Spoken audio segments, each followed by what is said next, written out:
mindfulness perspective about how to handle what's going on in between your ears, I suppose, at this point in time. So, XYZo, welcome, and please give us a little bit of background on your about yourself, and then also let us know some beneficial techniques that you think we can use during this time.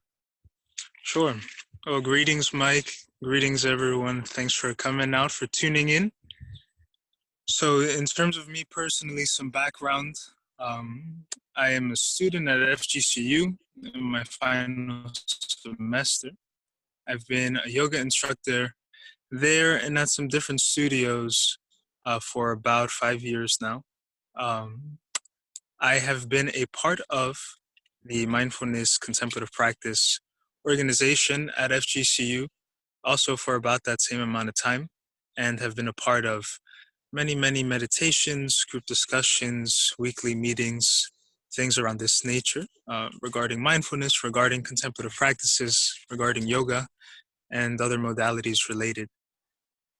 And, furthermore, for me personally at this time, because I have been involved with these kind of practices for some years now, I see it more so as an opportunity, to really put some of these practices in play and to have some fun with it, and to test my strength, if you will, to see, how I've developed and what I can incorporate. But now also part of the challenge for me too is to, overcome some of my own personal resistance and get more out into the public online space, sharing these practices, talking to people, and supporting others.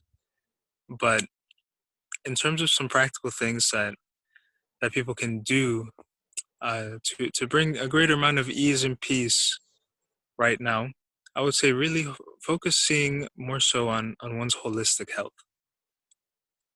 So holistic health, everyone has many different ideas of what this regards, but essentially looking at the self in a multifaceted perspective. So looking at health not only physically, but also emotionally, also mentally, energetically, spiritually. And so that is to say, of course, doing, what is recommended and what is traditional, such as washing your hands, eating vital foods to boost one's immunity, but also to some more subtle things that might be less obvious, such as the media that we're taking in. So right now, obviously, this is the topic, of the day, all day, every day, these days. And, the old saying as it goes, news that bleeds reads. And so more often than not, news sources, media outlets are, designed with more so a fear-based kind of tone, because that gets one not necessarily excited in the joyful sense, but a little stimulated and therefore more curious to read and to continue consuming, so just taking in all the panic, all the fear, everything disastrous like that, is only going to further skew our perception and lead to greater internal negativity that can spiral, out of control fairly easily. So that's one thing that I would just say off the bat, to warn against, if you will. So would you say, for what you're describing, it's almost like your mental diet, not as opposed to your food diet. Your mental diet is going to affect your brain. Absolutely. And it's also important here to really make the distinction for oneself of staying informed, but then also becoming a little more obsessive, maybe slightly addicted, to taking in news.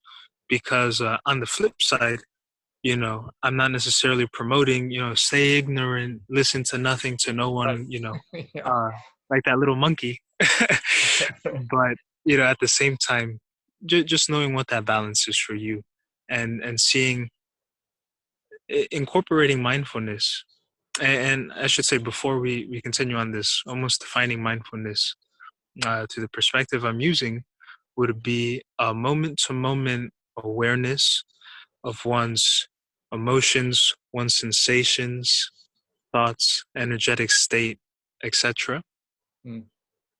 And so, one of the reasons, in my opinion, why mindfulness is so brilliant is because if one is in acute moment-to-moment self-awareness and is present and understanding, what's going on, the different stimulus coming in, what's happening within myself, what I'm entertaining mentally, then I'm able to see how different factors affect me. For example, I can be in a great mood, but then perhaps I turn on the TV and go to channel XYZ. And then afterwards I notice, that I'm all of a sudden very paranoid, Yeah. very depressed, anxious. Well, then I can make the connection that perhaps I can watch XYZ a little less. So, yes, mental diet, keeping it excellent and in balance. Okay. Well, you mentioned energy. Now, I've heard, I think maybe from you and others, and I tend to agree with this, that everything is energy. Would you agree with that? Absolutely. Absolutely. Can you describe that for people that in a way that someone who's not familiar can understand? Sure. So, this can get a little philosophical, spiritual, scientific, but to try to say it in a more simplistic way, it would be to say, essentially, everything in existence being energy. So breaking it down to something's molecules, to something's atoms, and then the subatomic particles that comprise of that. That's more on the scientific side. Hmm. Let's say more on the intellectual, philosophical side, almost this is a little difficult to articulate, I would say, but at least in terms of things that come from humans, I would say that it could be akin to the intention that's put into something. So, for example, going back to this little news tangent, if I'm creating a news story with the intention to spook people, with the intention to get them to continue consuming, Right. then that energy, might be seen, described, felt as a little more dense or a little more negative. I don't necessarily like to use the words good, bad, positive, negative, Hmm. but you know, essentially something similar to this. And furthermore, energy, a synonym could be a level of vitality. It's one of those things that there's almost a basic human understanding, but if one isn't necessarily aware or prescribes to a little more non-physical thinking, then maybe one isn't necessarily uh, aligning to such topics. I know I'm speaking in like key words that are a little difficult to follow, but I'm still trying to find a way to say it nicely. Um, how about asking another question that ties into energy, and I'll see if I can answer more specifically. Okay. You want me to ask another question? Yeah. Sure. Well, you mentioned the news, for instance. Well, I know that. Well, I guess this will be two questions I have. The news, we all know it's a business, right? Yep. They make money when you come back and you keep coming back. So the business model is that they will keep feeding you stuff that you will process in a way that you want to come back to them, right? Which Yep. it's something on a mental, psychological level there. So I agree that whatever they're feeding out to you is not necessarily in your best interest at all. It's in their best interest because they just want you to come back. That's where they Absolutely. make their money. So I've always recognized that. I guess maybe I've looked into it too deep. I don't know. but that's the kind of energy I get off of the news. Now, in terms of energy in general, I feel like uh, if that's a form of energy that the news is putting out there, I don't tend to like that very much. I mean, I'm more interested in the facts, and the news business is not necessarily about the facts. It's about getting you to keep consuming their content. So the same can be true about people, just how they interact with other people. That's what I notice more in a day-to-day thing is everyone has an energy, right? Everyone is giving off and giving off their own energy and taking in the energy of those around them. So I suppose maybe part of mindfulness is this is me. This is my non-expert way of thinking. Is that make our energies more compatible so that we get along in harmony, because everyone's giving off their energy and receiving energies of those around them. So like in this time right now, it's difficult, I would think, because we're told to stay away from people. So you're told to distance yourself 6 feet at least from someone. So how does that affect you, whether you can convey your energy or pick up on theirs, and what kind of energy should we put out there so that we all get along better? And another part of that is how is my own energy doing? If everything is energy, if I can control that, like you said, with potentially by managing the consumption of media or things that go into my ears and eyes, how can I best manage my energy so that things are more in balance? Like I always come back to that. If it's about energy, we want to keep things in balance. So maybe you can elaborate on all those topics. Sure. Yeah. So I'll start a little bigger picture and then get into more specifics. So I personally ascribe to this kind of philosophy referred to as total responsibility. So with total responsibility, it's essentially saying that I myself am responsible for all things that happen in my life, in my reality. And what this does is fully overcome any sense of victimhood that one might have. Yes. And essentially with victimhood, it is at that point, in that place and space in which we voluntarily give away our power. And in doing so, we're then left with the inability to take action to make a change that is to our benefit and to the benefit of others. So tied into what's happening right now, it could be very easy to slip into a victim mindset, thinking, oh, the virus is destroying my life.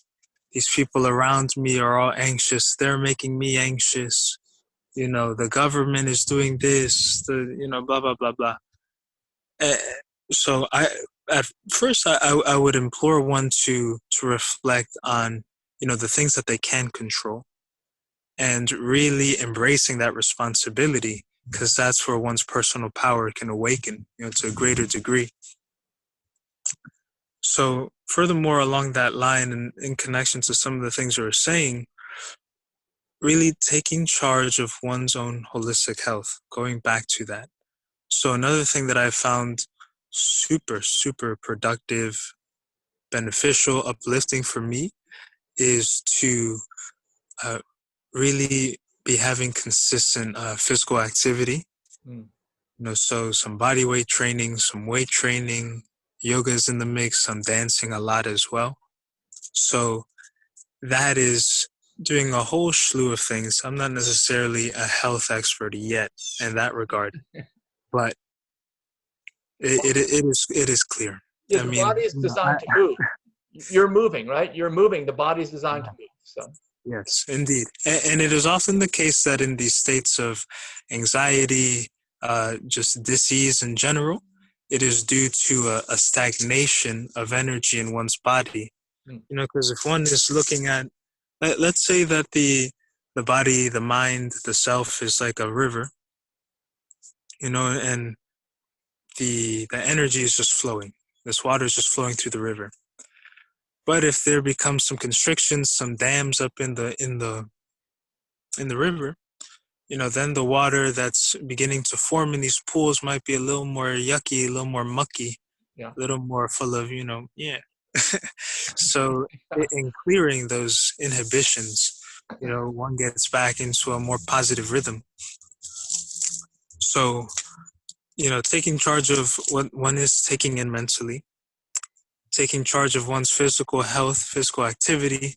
So that, really just like going on YouTube, very simple thing to do and search up, home workout, um, fitness at home, whatever keywords you want to use there. And then also too, connected to what this organization is a part of, a plant-based diet, really using this as an opportunity perhaps to practice more fun recipes, that are maybe a little more involved at home, and Yeah. keeping that health up, because in these moments of stress, of being home a little more lethargic, it is super easy, almost like a default, that one would just want to snack and binge and, just do all that. But that could perhaps lead to more of a dipped state, than a pleasant state at which one would want to be in. Just like overall speaking, briefly,